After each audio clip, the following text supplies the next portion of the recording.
Hey everyone, I thought I'd do this video now rather than wait until bedtime, as I'm going to be out all day, mainly making sure my foot's better.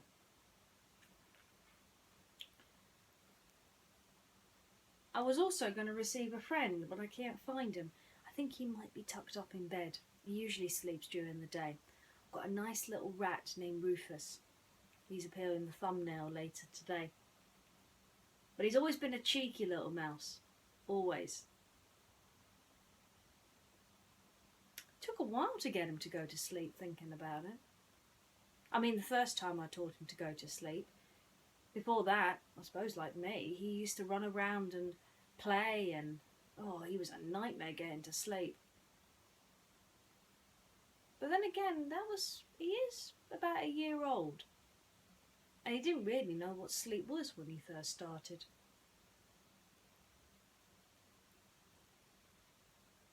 Gus, for example, the newest mouse on the Cinderella gang, he doesn't really understand what sleep is either. But luckily he's got friends who can teach him. Today's story is a Cinderella story, and it's called Bedtime for Gus. Cinderella looked out her bedroom window as the sun was setting. The clock in the tower of the castle struck 8. Cinderella tapped gently on the walls of her attic room. "Bedtime, everyone," she called. Jacques, Susie, Gus, and the other mice hurried out of their mouse hole. "Bedtime?" Gus asked. Gus was Cinderella's newest mouse friend. She had just rescued him from a trap that morning. "Close eyes and fall asleep," Susie explained.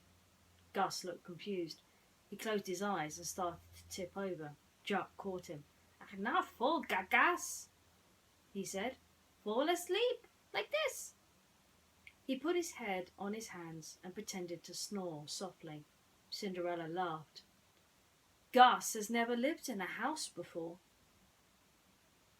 We'll have to teach him about getting ready for bed. First, you put on your pajamas." She went to her drawers and brought out a tiny pair of striped pajamas for Gus. Now sleep, Cinderella?" Gus asked. Cinderella smiled. "Not quite yet," she said. "Now you need to wash your face and brush your teeth. Then I'll kiss you goodnight and Susie will tuck everyone in." So Gus washed his face and brushed his teeth. Soon he was ready for his goodnight kiss, as was all the other mice. When they were all neat and clean, Cinderella kissed each of them goodnight. "It's time for everyone to go to sleep," she said sweetly. "Follow me," Jacques told Gus. He ran over to his little bed and hopped in. Then he pointed to the bed next to him. "That's your bed," he said. Gus grinned and got under the cozy covers. "Story, Cinderella?" someone cried. Cinderella smiled. "All right," she said. "Once upon a time, there was a young prince who lived in a castle." She continued the story for a long time. Each time she tried to stop, the mice begged for more. But after a while, they couldn't keep their eyes open any longer. When the last mouse had fallen asleep, Cinderella tiptoed to her own bed and climbed in. She snuggled against her pillow and yawned. If only some of my stories would come true.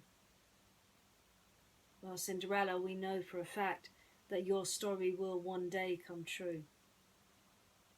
I wonder what Gus was dreaming. Being mice, I suppose it must have been cheese going through the next day, and no more cats. Maybe even Cinderella. I wonder if mice ever dream. I wonder if my animals ever dream. I wonder if these two dream. I'm not sure what they dream about.